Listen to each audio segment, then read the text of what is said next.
तो इस वीडियो में अपन डायरेक्टेड ग्राफ्स के बारे में बात करेंगे। तो अब तक जो भी अपन ने ग्राफ्स के बारे में बात की वो अनडायरेक्टेड थे, यानी मतलब जैसे यू एंड वी दो वर्टेक्स और उनके बीच में एक एज है, तो तुम यहाँ पे यू टू वी भी जा सकते हो और वी टू यू भी आ सकते हो, तो टू वे थे। लेकिन तुमने देखा होगा कि वन वे स्ट्रीट, यानी जैसे तुम एक पॉइंट से दूसरे पॉइंट में जा सकते हो, तो मतलब लेकिन जब तुम दूसरे पॉइंट पर पहुंचे तो तुम दूसरे से पहले पे वापस नहीं आ सकते, तो वो वन वे है। सिर्फ तुम एक तरफ जा सकते हो लेकिन वापस लौट कर नहीं आ सकते, तो उस तरीके से तुम यहाँ पर समझ सकते हो।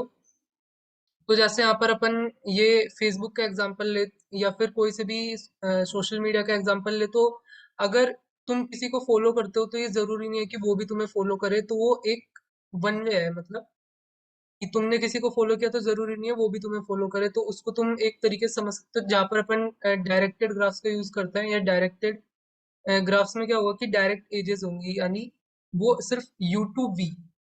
जैसे मैंने यू टू वी बोला डायरेक्ट एज है, इसका क्या मतलब है कि तुम यू टू वी जा सकते हो लेकिन वी टू यू नहीं आ सकते उस एज के थ्रू।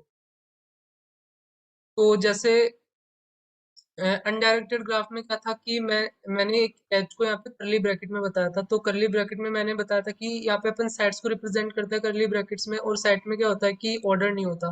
तो ऑर्डर नहीं होता तो मतलब यहाँ पे भी जैसे तुम देखोगे तो यू एंड वी एक एज है लेकिन यहाँ पे ऑर्डर नहीं है, तुम यू टू वी भी जा सकते हो वी टू यू भी आ सकते हो, उसमें कोई डिफरेंस नहीं है। तो ये अनडायरेक्टेड ग्राफ्स में ऐसा होता है। लेकिन जैसे अपन डायरेक्टेड ग्राफ्स की बात करते हैं तो उसमें अपन डायरेक्ट एजेस आती है, तो यहाँ पे उसको डायरेक्ट एज का एक स्पेशल नेम है, उसको आर्क भी बोलता है। और यहाँ पे अपन यहाँ पर स्क्वायर ब्रैकेट्स का यूज करता है, वो क्या राउंड ब्रैकेट्स का यूज करते हैं, करली ब्रैकेट्स का यूज नहीं करते। और यहाँ पर अगर तुम देखोगे तो मैंने यू कोमा वी लिखा है, तो इसका क्या मीनिंग है कि तुम यू टू वी जा सकते हो, तो ये पॉइंट करेगा ये एज यू टू वी की तरफ। तो यहाँ पे तुम एरो देख सकते हो यू टू वी की तरफ ये पॉइंट कर रहा है, तो इस तरीके से अपन यहाँ पे डायरेक्टेड एज यहाँ पर बताएंगे। तो यू को यहाँ पर अपन टेल बोलेंगे, वी को हेड बोलेंगे। और जैसे अगर मैं दो डायरेक्टेड एज, तो फर्स्ट जो डायरेक्टेड एज है वो यू टू वी है और second directed edge V to U है, तो अगर मैं इन दोनों को कंबाइन कर दूं तो ये क्या बन जाएगी, एक अनडायरेक्टेड एज बन जाएगी।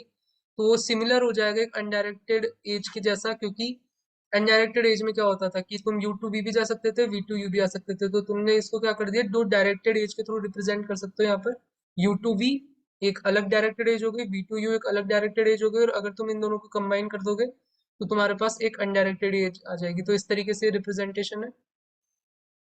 अब अनडायरेक्टेड ग्राफ में तो क्या होता था, मैंने तुम्हें डिग्री ऑफ वर्टेक्स के बारे में बताया था पिछले वीडियोस में। लेकिन यहाँ पर यहाँ पर डिग्री ऑफ वर्टेक्स नहीं होते, यहाँ पर अपन टू टाइप की अलग डिग्री डिफाइन करते हैं। इसमें एक इन डिग्री होती है और एक आउट डिग्री होती है। तो इन डिग्री ऑफ वर्टेक्स क्या रिप्रेजेंट करती है, यहाँ पर जो नंबर ऑफ एजेस उस पे एंड कर रही है। एक वर्टेक्स की इन डिग्री क्या होगी कि उस पे कितने एजेस एंड कर रही है, और एक वर्टेक्स की जो आउट डिग्री क्या होगी कि उससे कितनी एज लीव कर रही है। तो इस तरीके से है ये। तो जैसे इस एग्जांपल में देखें तो यहाँ पर अपने पास V3 है, तो V3 पे फोकस करोगे तो V3 में क्या है, V3 की इन डिग्री 3 है और आउट डिग्री 1 है, क्योंकि जो V2 V1 एंड V4 से जो एजेस निकल रही है वो एंड कहाँ पर कर रही है, V3 पर। तो यहाँ पे 3 एजेस एंड कर रही है तो इन डिग्री 3 हो गई। और V3 टू V4 एक एज है, तो वो V3 से स्टार्ट हो रही है, यानी V3 से लीव कर रही है, तो यहाँ पे आउट डिग्री 1 हो गई। तो इस तरीके से है।